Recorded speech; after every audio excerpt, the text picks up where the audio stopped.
नमस्कार, NDTV India में आपका स्वागत है। मैं हूं मनोरंजन भारती।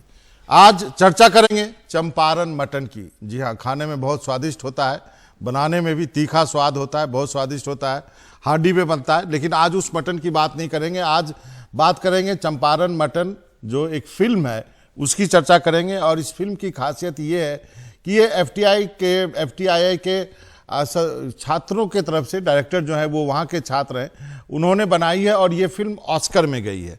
और आज हमारे साथ तीन विशिष्ट मेहमान जो हैं चंपारण मटन के हमारे साथ हैं। डायरेक्टर साहब खुद रंजन जी हमारे साथ हैं, फलक खान है, मुजफ्फरपुर की हैं वो हैं, और चंदन जी हैं।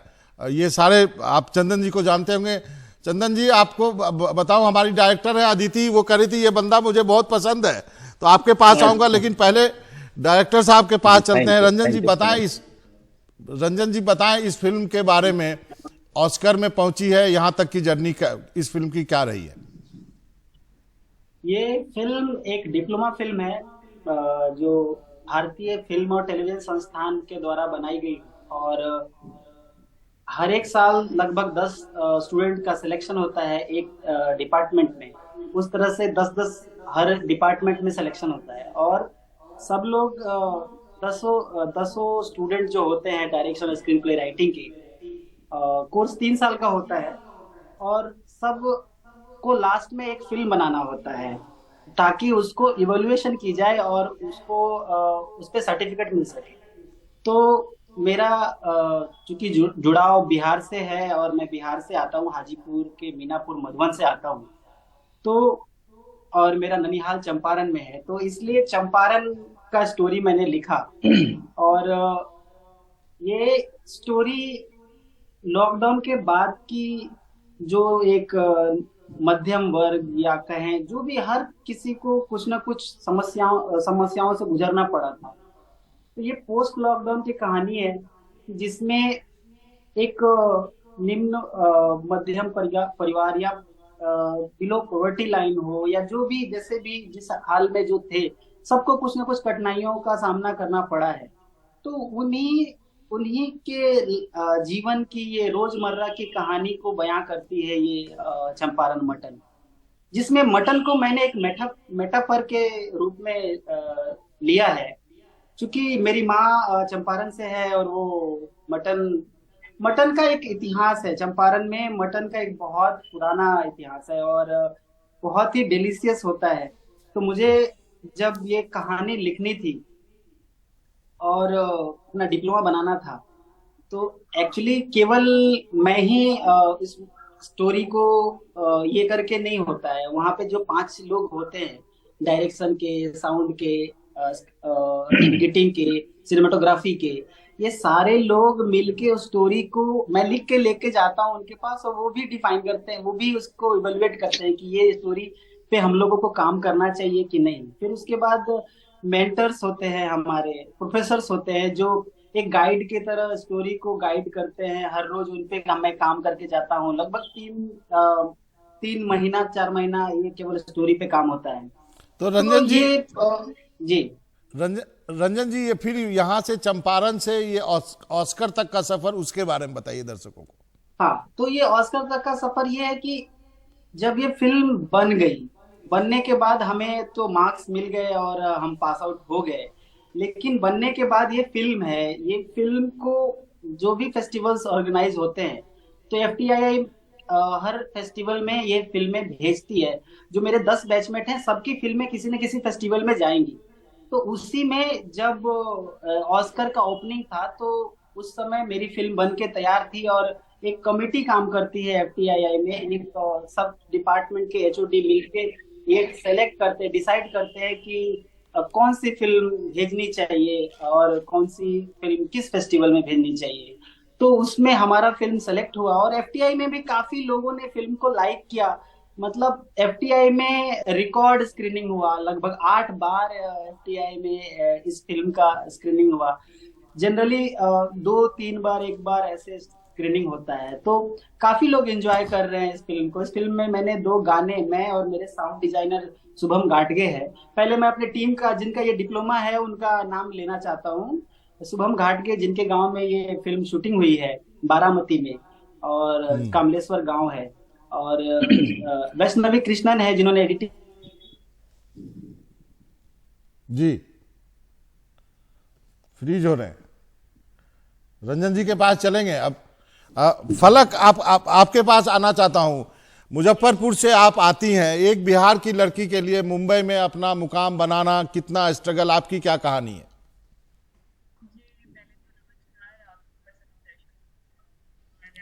बहुत बहुत आपने धन्यवाद। म्यूट कर रखा है, अनम्यूट कीजिए।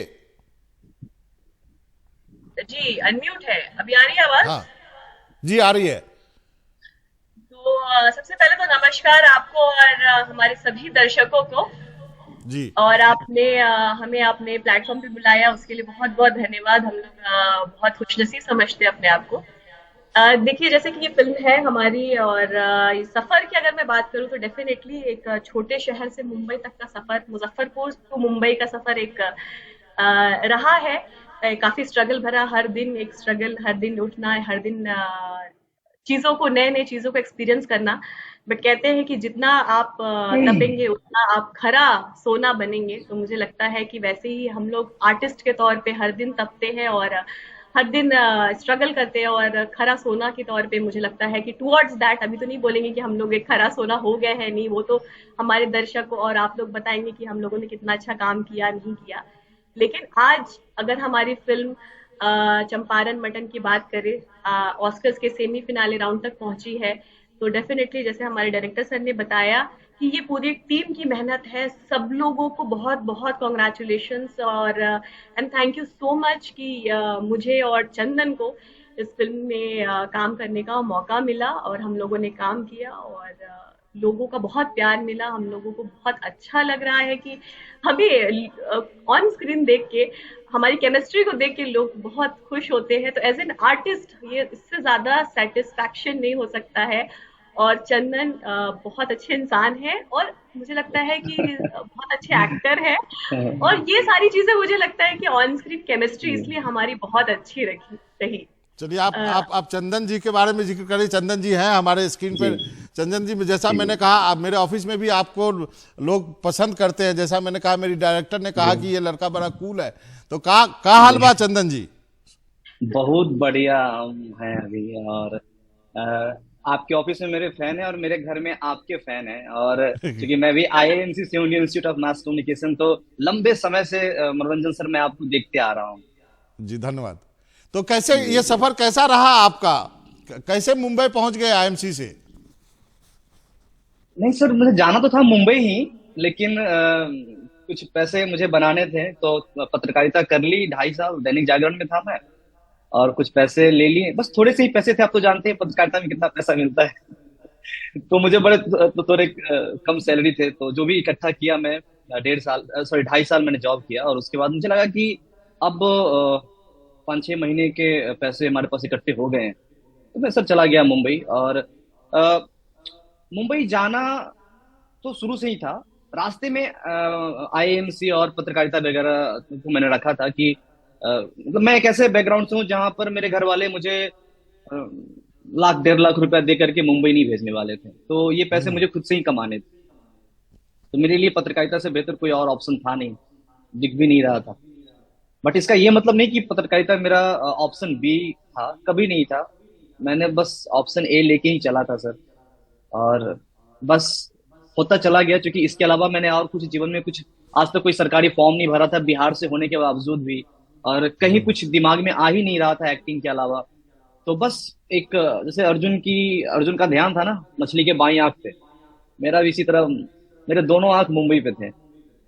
तो चंदन जी, पहुंच गया मुंबई। हर बिहारी की, मेरा मानना, हर बिहारी की जर्नी जो है वो अपने आप में किसी फिल्म या कहानी से कम नहीं है। तो आज के दिन आप, जबकि आपकी फिल्म ऑस्कर के फाइनल राउंड में गई है, आपने पंचायत में भी काम किया है, थोड़ा लोग आपको पहचानने लगे हैं, मुकाम हासिल, थोड़ा सा उस राह पे आप निकल पड़े हैं, थोड़ा तो सेटिस्फेक्शन होगा आपको? सर हाँ, मतलब सेटिस्फेक्शन मुझे भी है और मेरे घर वाले को भी, इसलिए है कि मैं थोड़ा आर्थिक रूप से ठीक हो गया हूँ। अब मुझे मतलब पैसे घर से, या घर से तो कभी नहीं, मतलब उस तरह सपोर्ट नहीं रहा। बट संतुष्टि इस बात की कि काम अब आ रहा है। और सर मेरा ये मानना है कि मुंबई में सफलता या एक मुकाम हासिल करना, ये कोई फॉर्मूला या फिर ये कोई पैमाना नहीं है सफल होने का। मैं मुंबई इसलिए हूँ क्योंकि मुझे सर एक्टिंग करना पसंद है, और बस इसके अलावा कुछ और नहीं दिखता मुझे। बहुत मजा आता है जब आप कैमरे पे होते हो, जब एक्शन और कट के बीच में जो पल, जो मोमेंट हम जी लेते हैं, मैं उसके लिए मुंबई में हूँ। लेकिन अभी तक ये समझ में नहीं आया क्या मैंने वो मुकाम हासिल किया है या कुछ रह गया है। ये एक प्रोसेस है, मैं इस प्रोसेस को एंजॉय कर रहा हूँ सर, और बस मजा आ रहा है मुझे। सही। बहुत जी। बहुत बहुत अच्छा चंदन, इतना फोकस आदमी बहुत कम मिलता है मुझे, जिसको मैंने इंटरव्यू कराया हुआ। बहुत आपका जो अपना गोल बहुत क्लियर है, आपके रास्ते बहुत क्लियर है। हाँ, फलक, मैं आपके शुरू पास से। आना चाहूंगा। ये जो फिल्म है, आप यदि बिहार से या कहीं से भी गई हैं मुंबई, यदि एक्ट्रेस बनने गई हैं, तो फिर डी ग्लैमराइज रोल करना कितना बड़ा चैलेंज है? क्योंकि आप तो मुंबई गई हैं एज ए हीरोइन अपने आप को एस्टेब्लिश करने के लिए। मेरा ये मानना है कि मेरे हमेशा से जीवन से रहता है कि मैं जैसे मुंबई में बहुत आम हो जाता है लोग कि हाँ नहीं हम आए हैं तो हम ग्लैमरस रोल करें, लेकिन ये ऐसा मेरे साथ कभी ये मैंने माइंडसेट में नहीं रखा। और मैं ऐसा कलाकार ये मानती हूँ कि अ, जी हेलो, आवाज जी, आ रही है? आवाज आ रही है, बोलिए। जी, तो मैं ये मानती हूँ कि एज एन एक्ट्रेस मैं अपने आप को कभी भी स्टीरियोटाइप जिसको हम लोग बोलते हैं नहीं करना चाहती हूँ। एज ए वर्सेटाइल एक्टर मैं खुद को देखती हूँ और मैं चाहती हूँ कि दुनिया भी मुझे इस रूप में देखे। तो ऐसे अगर लिस्ट है तो मैंने हर टाइप के रोल्स किए, ग्लैमरस भी किए हैं, बट इस टाइप का अगर रोल देखेंगे ना तो मुझे मेरे दिल से बहुत करीब होता है। जो रॉनेस होती है, आप बहुत कनेक्ट करते हो सारी चीजों को। एक और फिल्म थी इससे पहले, रंजन सर ने ही किया था, उसमें भी कुछ काइंड ऑफ हम लोगों ने ऐसा लुक लिया था, वो भी लोगों को बहुत पसंद आया था। क्या होता है कि अगर आप इंडस्ट्री में काम कर रहे हो तो 80 टू 90% रोल आपके ऐसे बहुत ग्लैमरस, बहुत वेरी मेकअप वाला लुक आएगा और ऐसी चीजें आपको बहुत ऑफर होते हैं। बट इस टाइप का जो रोल है जहाँ पे आपके लुक को बहुत देसी स्टाइल में रखा जाता है, जो आम जनता, आम ऑडियंस आपको ज्यादा कनेक्ट करती है उस रोल से, आपकी हाव भाव से, आपकी भाषा से। मुझे लगता है कि वो ओवरऑल रंजन सर ने बहुत खूबसूरत लिखा भी है। और हम लोगों ने जो वर्कशॉप्स के दौरान काफी बॉडी लैंग्वेज, क्योंकि क्या है कि थोड़ा सा अगर ह्यूमन की बात करें तो एज फलक खान का जो बॉडी लैंग्वेज होगा वो अलग होगा। सर ने एक जो कैरेक्टर बनाया, सुनीता कैरेक्टर का नाम है, उसकी बॉडी लैंग्वेज उसकी स्टोरी के हिसाब से क्या होगा। तो जब हम काम करते हैं तो उस बॉडी लैंग्वेज के अंदर ढलना, कहते हैं कि getting into the characters shoes is very important, तभी ऑडियंस आपसे बहुत कनेक्ट कर सकती है। नहीं तो आजकल क्या मतलब, ऑडियंस तो हमेशा से बहुत इंटेलिजेंट रही है, बट बिकॉज कि अभी डिजिटल वर्ल्ड इतना ज्यादा हो गया है कि अगर आप थोड़ा सा भी फेक करेंगे या आप दिखाएंगे कि आप एक्टिंग कर रहे हैं तो वो आपके पकड़ में आती है। तो वो हम लोगों ने इसके लिए बहुत ध्यान रखा। मैंने, हमारे चंदन ने और रंजन सर ने, हम लोगों ने बहुत वर्कशॉप्स एंड रीडिंग्स की इसी चीज के लिए। जी, रंजन जी आपके पास आना चाहूंगा। एक अंतिम सवाल है और फिर बाकी दोनों से पूछेंगे। क्या हम माने कि बिहार से गया हुआ एक लड़का जो कि FTII में पढ़ रहा है, अब एक शॉर्ट फिल्म बनाता है जो ऑस्कर जाती है, तो क्या जो शत्रुघ्न सिन्हा से लेकर मनोज तिवारी तक की जर्नी है, अब बिहारियों के लिए भी फिल्म जगत में पांव जमाना अब थोड़ा आसान होता जा रहा है, जगह मिलती जा रही है? जी बिल्कुल बिल्कुल, आसान हो रहा है, लेकिन उसके लिए इंसान को ये है कि हड़बड़ी नहीं करनी चाहिए। बहुत हड़बड़ी से गड़बड़ी हो जाता है। तो आप पहले सीखो। इतना लिटरेचर है हमारे पास यहाँ पे, बिहार में ऐसे ऐसी चीजें हैं। आप यहाँ सोसाइटी को अगर अगर सही से ऑब्जर्व करो तो आपको यहाँ पे इतनी सारी कहानियां मिलेंगी कि आपको कहीं भागने की जरूरत नहीं है। और मुझे लगता है कि बिहार के लोग इंडस्ट्री में, फिल्म इंडस्ट्री में भी काफी अच्छा कर रहे हैं। क्योंकि मैं अभी कुछ दिन से इंडस्ट्री में हूँ तो मैं देख रहा हूँ कि काफी लोग हैं वहाँ पे और अच्छे काम कर रहे हैं। तो मुझे लगता है बहुत आने वाले दिनों में बिहारियों के लिए और बिहार के लिए ये फिल्म मेकिंग बहुत अच्छा होने वाला है और बहुत सुलभ हो सकता है। और साथ ही साथ इतना घबराने की नहीं है। बिहारियों के पास टैलेंट है और वो जरूर दिखता है स्क्रीन पे। और मैं FTII में भी फील किया हूँ और बाहर भी है इसका पूरा पूरा जरूर। मतलब दिखता है जी। चंदन जी, आपके पास आता हूं। जी। ओटीटी के आने से क्या आपको लगता है कि एक नया रास्ता खुला है आप जैसे एक्टर्स के लिए? अब केवल सिनेमा पे डिपेंड करने की जरूरत नहीं है। बिल्कुल सर, बिल्कुल। और मुझे ये हमेशा फील होता है सर कि मैं बहुत खूबसूरत समय में मुंबई में हूँ। अगर मैं 10 साल पहले आता या 10 साल बाद आता तो ये जो दृश्य है ये बिल्कुल बदल चुका होता या कुछ और होता। तो ये बहुत खूबसूरत है क्योंकि आज हमारे गांव में या फिर आप मतलब हिंदुस्तान के किसी भी गांव में चले जाए, वहाँ वर्ल्ड सिनेमा का एक्सेस हर किसी के फोन में है। तो अब कोरियन ड्रामा में क्या हो रहा है या फिर बाकी जगहों में क्या लोग बना रहे हैं, वो सब छोटे छोटे गांव तक पहुंच रहा है। तो ऐसे हालात में मेरे जैसे लोग जो अभी भी एक्टिंग को बहुत ऑर्गेनिक समझते हैं और उनको लगता है कि जैसे हम अभी बात कर रहे हैं, क्या क्यों ना हम इसी तरह से कैमरे पे बात करें, क्यों ना हम इसको बहुत माफ कीजिएगा, बहुत रियल बना के रखें उसको। तो ऐसे स्थिति में लोग आपको बहुत पसंद करते हैं। उनको ऐसा लगता है कि यार ये तो मेरे घर का या मेरे शहर का मेरे गांव का बंदा है। उनको जी। अपनापन जैसा दिखने लगता है मेरे जैसे कैरेक्टर को देखने के बाद। तो निश्चित रूप से ओटीटी के आने के बाद कुछ मुंबई के दृश्य तो निश्चित रूप से बदले हैं। लोग जी। हम जैसे लोग को जो आरे टेरे पीछे हैं, जो गांव से उठ के आए हैं या फिर छोटे शहर से आए हैं, उनके लिए एक बेहतर अवसर मुंबई में मिला है सर। चलिए, बहुत अच्छा। यही भोलापन अपने साथ बनाए रखिएगा चंदन जी। ऐसा भोलापन मिलता नहीं है। आखिरी सवाल फलक आपसे, उन तमाम लड़कियों के लिए जो बिहार से हैं या बिहार या कहीं उन छोटे शहरों से है जो झिझकती हैं कुछ भी करने से, कोई ड्रेस पहनने से लेके बोलने तक में, उनको क्या कहना चाहेंगी? क्योंकि अब आप एक ऐसे जगह पे है जो आप कुछ उनसे को हौसला अफजाई कर सकती हैं। सर मैं उन सभी लड़कियों को ये बोलना चाहूंगी कि आप सबसे पहले खुद पे विश्वास रखिए। अब जो भी जिस क्षेत्र में भी करना चाहती हैं, आप उस पे अपने ऊपर सबसे पहले आपका विश्वास होना चाहिए। अगर आपको अपने पर विश्वास है तो ही आप बाहर वाली दुनिया को आप अपने अंदर विश्वास दिला सकते हैं कि मैं ये कर सकती हूँ। तो वो मुझे लगता है कि सबसे जरूरी है। और ये कभी मत सोचिए कि आप छोटे शहर में हैं, अगर आपके शहर में अपॉर्चुनिटीज नहीं है तो आपके लिए वो चीज नहीं बनी है जो आप चाहती हैं। आप दुनिया के किसी भी कोने में बैठे हैं, अगर आपके अंदर आत्मविश्वास है और अगर आप ये सोच सकते हैं कि मुझे ये हासिल करना है, तो मुझे लगता है कि दुनिया के किसी भी कोने में बैठ के आप वो हासिल कर सकते हैं।